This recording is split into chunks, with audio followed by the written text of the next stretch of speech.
ever wondered what it's like to fly Linux Air Combat when nobody else is online? You're seeing an example right now.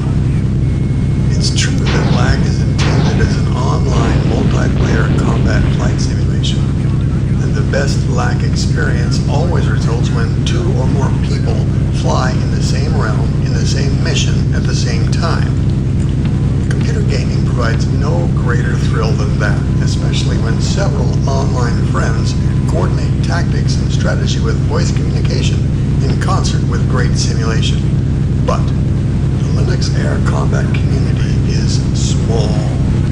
It was not until November of 2021 that LAC achieved widespread compatibility with all of the leading desktop Linux distros, and by that time, most flight sim hobbyists had become totally committed to Microsoft Windows, where the vast majority of the great flight simulators could be found.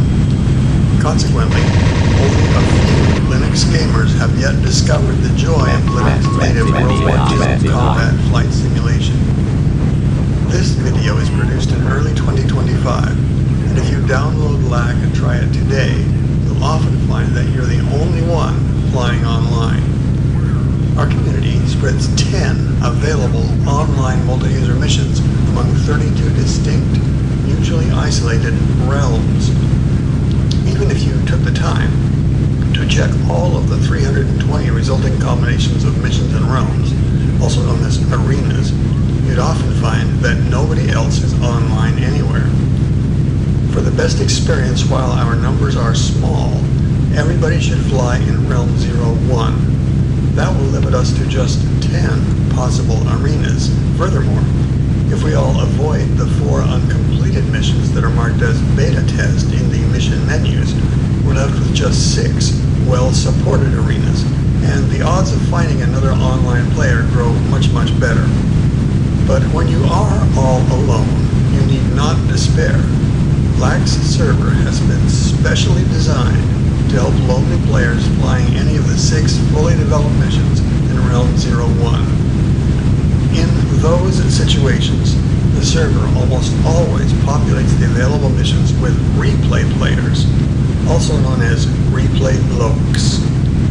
These aircraft repeat the previous activities of players that have done interesting and effective things with their LAC aircraft in online encounters of the past. And that's what you're seeing as I'm flying right now.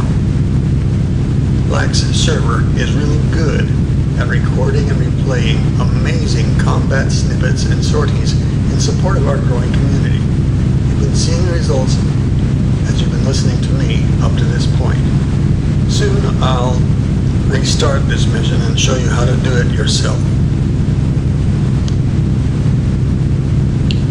LAC's online missions are limited to 10 simultaneous players, and in Realm 01, it is commonplace to see 4 or 5, or sometimes even 10 replay blokes chasing each other around in glorious combat.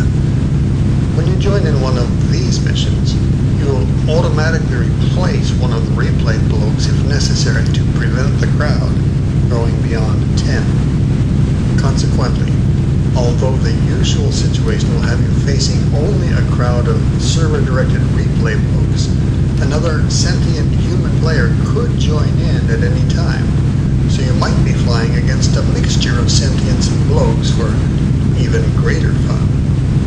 Here's an example. On startup, after clicking through the initial sign-on splash animation, LAC presents its main menu. For now, we'll concentrate on the prominent Fly a Mission option. Other video clips will guide your selection among 54 available aircraft using the default aircraft button, and in developing basic skills by exercising the 4 online tutorial missions. It won't take you very long to learn everything you can learn from those tutorial missions. It's all they can teach you. We're not going to talk about those missions in this video clip. We aren't going to talk about the 2-player network head-to-head mission either. The real action comes when you select one of the 6 fully developed network missions. These are the ones that are not marked beta test. The Available names are Network Battle 01, Network Battle 02, Network Battle 03, Hiram's mission, Blake's mission, and Peabody's mission. I'm going to click Network Battle 03 because it's the simplest of the commonly used net missions. The detailed menu for that mission is immediately displayed. It is dominated by the mission title across the top and by a spinning graphical representation of the aircraft that has been selected for your flight. Big buttons at the bottom will allow you to navigate to other menus or options. We'll be using the Start Mission button after we've studied the displayed mission description and made a few mission-related preliminary choices on this menu. A prominent briefing section outlines the basics of the mission. A mission notes section provides dynamic details that might change according to some of the preliminary choices we can make in certain clickable areas of this menu page. Adjacent to the spinning aircraft image, you can see the active players list with two columns. One column, in red text, lists the names of any red team players currently participating in this mission and in the realm indicated by the prominent realm instrument near the upper left center of the screen. And, exactly as you might expect, the other column, in blue text, lists the names of any blue team players currently participating and competing against that red team. If no names are listed, then you can expect to be all alone as you commence the described mission. You can check to see if this mission has active players in one of the other 31 realms by cycling through them all. Yellow prompting text urges you to click Team or Realm to cycle. Every time you click Realm, LAC will increment its focus to the next available realm among the 32 available, updating the associated active players list at each one. After counting all the way up to round 31, representing the last available realm, it cycles back to realm 0 and then to our favorite realm 01. Someday, we hope it'll become commonplace to find communities of active players in other realms, but at the time of this writing, only realm 01 sees much action, and we recommend limiting ourselves to realm 01 because the LAC server has been configured to give that realm extra attention, resulting in smoother flight. In realm 01, you'll almost always find active players with names like Replay 01, Replay 02, Replay 03, etc. These are replay blokes, whose previous activities were deemed to be highly effective. The server preserves their activities in replay missions that it activates whenever there are not enough real, live, sentient players to keep things lively. In Realm 01, when you fly in one of these situations, these replay missions look a lot like missions populated with real, live, sentient players, and you can have a lot of fun this way.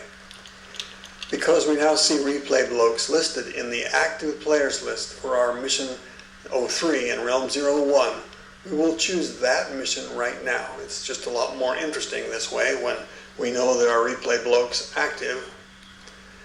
There are other choices you can activate from these mission menus.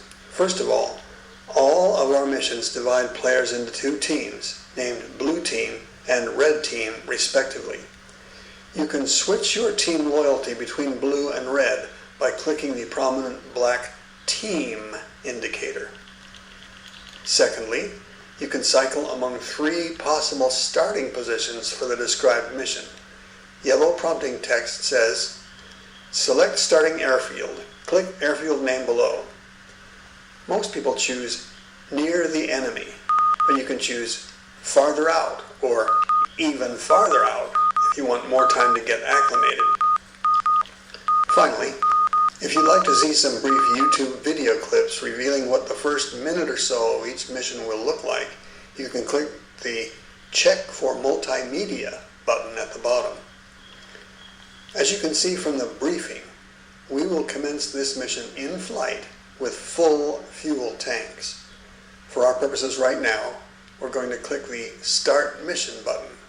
When we do, we'll find ourselves in the cockpit of our selected aircraft, lined up near a friendly airfield according to our selection from the menu button as described.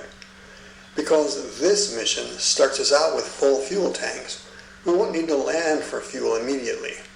But for our purposes in this video clip, we'll land anyway, just to illustrate the necessary steps and to give us a little time to look over the tactical situation. Landing now will ensure that things are going to happen quickly.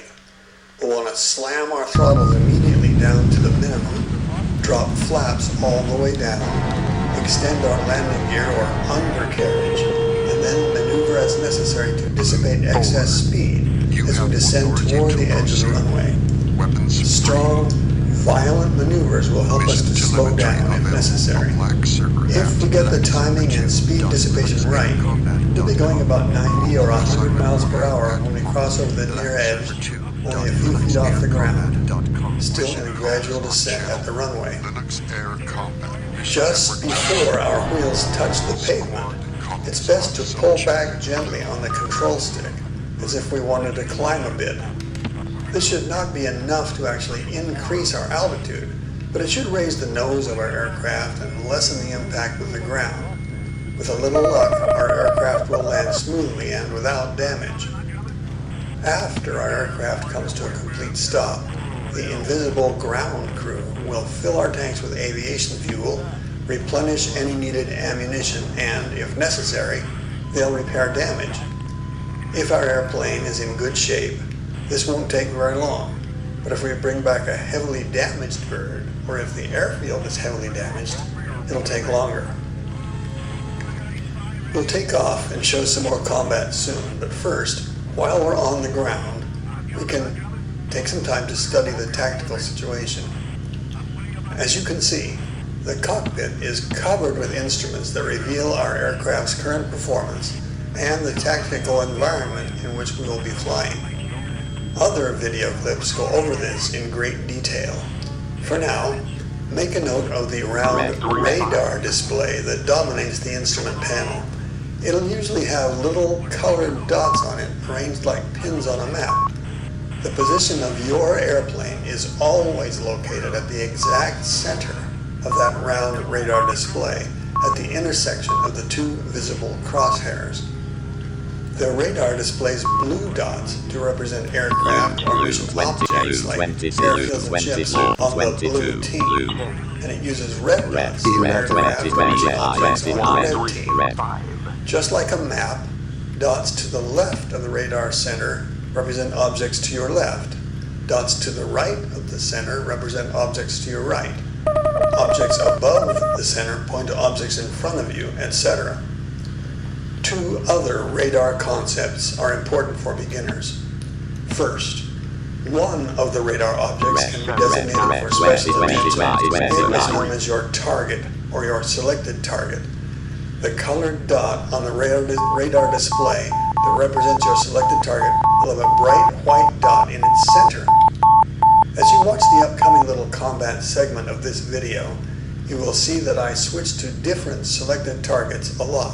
When I do that, you'll hear little beeps, and you'll see the little white bright dot jumping among the various other colored dots on the radar display. Other instruments on the cockpit will indicate various details about the selected target, like its altitude and the name of the associated player. Second, the radar's display range can be zoomed in and out. When zoomed all the way out, the radar will try to display a dot to represent all aircraft and other mission objects within 500 kilometers. It can get crowded near the center of your radar display because the most important objects are generally clustered into an area much smaller than 500 kilometers. When zoomed in, you will only see a smaller area around you, but it will be much easier to discern other positions in greater detail. When zoomed all the way in, the radar will display only objects within 7 kilometers of your position. An indicator at the bottom of the round radar display will reveal the current radar range from 7 kilometers to 500 kilometers. Usually a setting of 50 kilometers works well, but as you watch this video clip, you'll see that I zoom radar range in and out frequently. When I do that, you'll hear little clicks, and you'll see the range indicator numbers change accordingly. I'm always adjusting the radar display for best awareness of the overall situation and to locate targets. Sometimes I choose hostile targets, and sometimes it's necessary for me to find friendly targets or to find my own friendly aircraft. I choose targets and adjust radar range accordingly. In flight, I'm constantly looking for other aircraft, especially hostile aircraft. If I'm close to them, I might be able to see them out my main view screen, but most of the time I'll need to use the radar to help me get close enough for visual range. Note that the radar doesn't reveal altitudes. In order to determine whether I need to look up or down as I approach an airplane in flight, it's best to select him as my current target. When I do that, I can look at the tar alt indicator on the left edge of my cockpit to learn its altitude.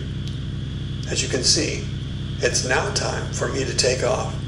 My aircraft has been refueled and it's in tip-top shape with full armament. The radar reveals the positions of replay blows and perhaps sentients all around me. Now sit back and watch as I fly among these replay blows. I'll be using keyboard keys, joystick buttons, and joystick axes to control my airplane. But if I didn't have a joystick, I can use a console-styled game controller or just my mouse, as described in LAC's main webpage and in other videos. I hope I can shoot down one or two hostile blokes and protect my airfield from their attacks while you watch. You'll see and hear a lot of frantic action. Sometimes you may hear additional loud beeps. These alert me of enemy radar screens revealing my location because I'm too close to the enemy's radar-controlled ground or hostile aircraft launching rockets or missiles. Wish me luck. If I'm going to protect my airfield against the expected onslaught of replay bloke raiders, I'll need it. Incidentally, look for text with clickable links accompanying this video. Those links will lead you to related resources for help downloading, installing, configuring, and flying Linux Air Combat. Thanks.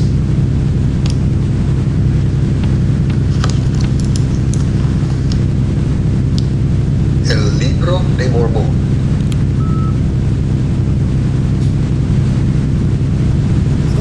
Let's talk about this. I'm still flying as we film here, and I'll be narrating what I'm going to do. You can see on the radar I'm fairly close to that large blue diamond, which represents my own airfield. The large red diamond, which you can now see at my 2 o'clock on the radar, is the enemy airfield because I'm flying on the blue T. So here's my airstrip. These airstrips are heavily defended by anti-aircraft guns, so I'm pretty safe here near my own. If an enemy airplane follows me here, he'll probably take damage or get shot down by those guns. But if I head up really close to the enemy airstrip, I risk being shot down. I don't see a lot of activity going on the network right now. Looking at the router panel, I only see a couple of flashing lights, meaning there's only 2 airplanes up here. Replay 1 is on there. It's like replay 1. Yeah, I can see the white dot representing that target is right on top of the enemy airstrip. So I don't want to go there. I'm just going to play around here, doing some loop-de-loops and things near my own airstrip. And wait a minute or two and see if they'll send another airplane over here that you can watch me shoot down. If you've seen me shoot down 2 airplanes so far this mission, that's been fun. Woman turn here. And another fun thing to do is to fly through a hangar. Now, that's not something that you do in real life very much unless you're a really crazy hotshot pilot. But in the simulator, we can afford to make mistakes like that. So I flew through the hangar.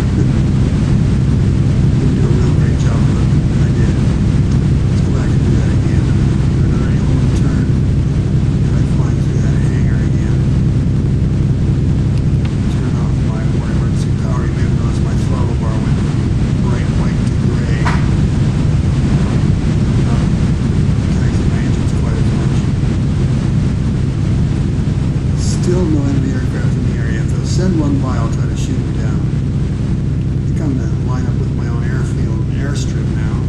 Just do some loop-to-loops right over my airstrip. Behind me, I can see my airstrip behind me now.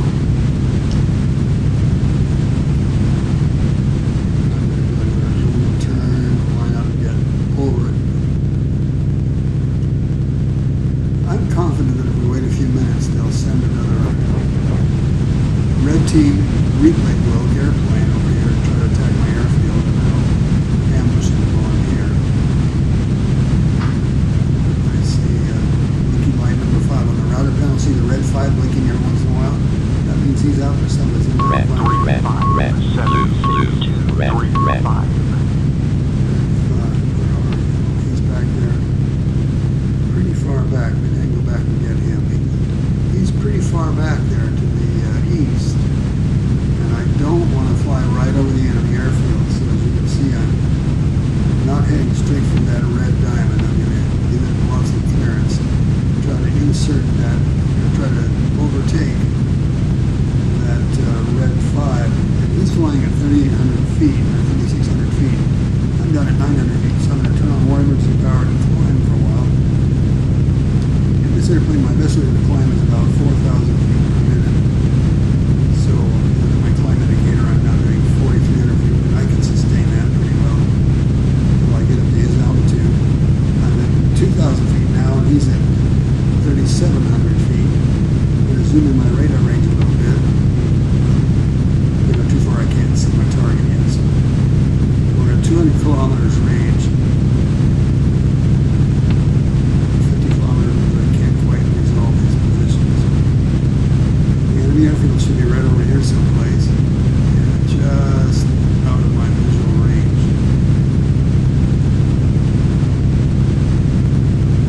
So at 3,100 feet, the enemy is at 3,700 feet. We're just about there. And I can now see him. I zoom my radar range into 50 kilometers. As I get closer, I'll zoom my radar range in more and more. There's 35 kilometers. Oh, I can see lots of activity now. Looks like the red boats have launched several airplanes. Try to take this one out. Maybe I can get one or two more as I go back and head back into my own territory. Alright, I'm a little above him. I'm at 4,400 feet. He's at 3,500 feet. Zooming my radar range in from 35 kilometers there he is. I see him. 25 kilometers, 20 kilometers, 16 kilometers, 7 kilometers. Now, shoot this guy in.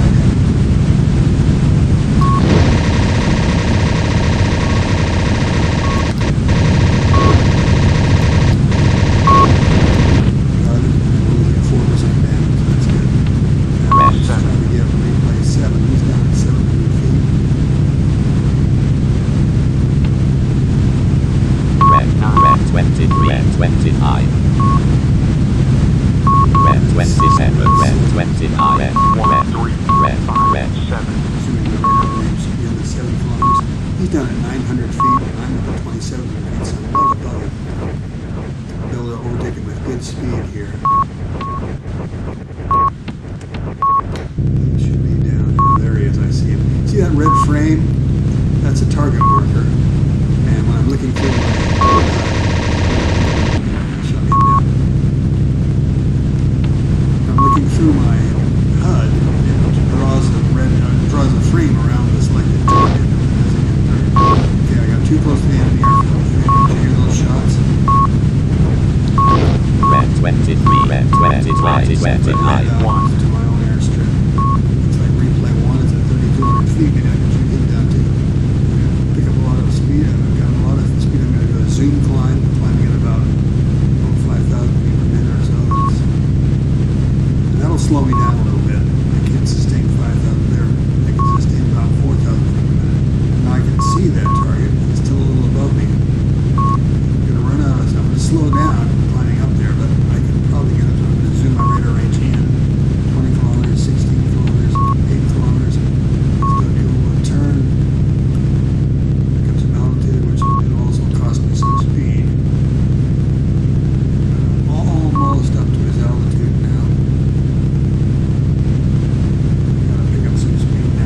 this speed, 180 miles an hour, I can't maneuver very well. I'm just barely at maneuvering speed. There, 200 miles an hour now, I'm going to be okay now. Trying to get that guy up. Where'd he go? There he is. He was a little beyond 7 kilometers. I had 16 kilometers radar range to see him, which is bringing me to him now. And I'm picking up a lot of speed. Notice at 400 miles an hour, I'm really moving now. I should be able to overtake it pretty well. I don't know what type of airplane he is. I'm not watching the P-38 Lightning, which is a pretty fast airplane. But he would be in the same airplane. The enemy uses a lot of those airplanes. He's in the same airplane as me. It's tricky to overtake him sometimes. With that altitude advantage, I did get a lot closer. Now, in order to pick up speed, I want to stay off my rudders, which is tricky when you're flying in a circle.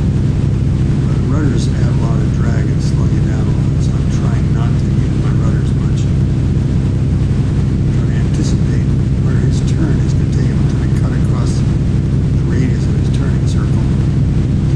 Pick up some speed on it. Notice my fuel is down to 27% now.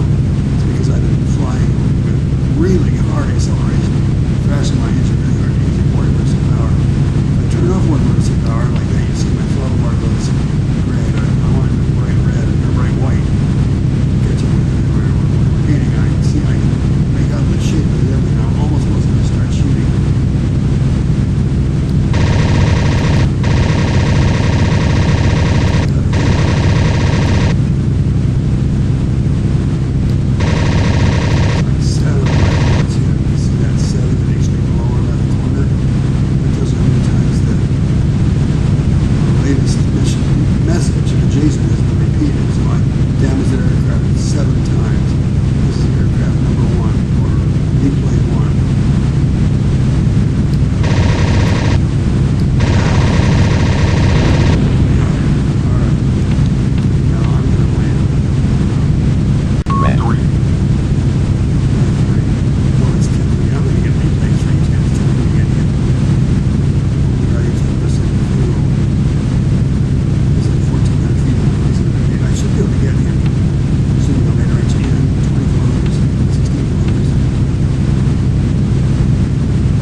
Going about 90 or 100 miles an hour when I get to the close end of that airstrip, and I'm way too fast for that now.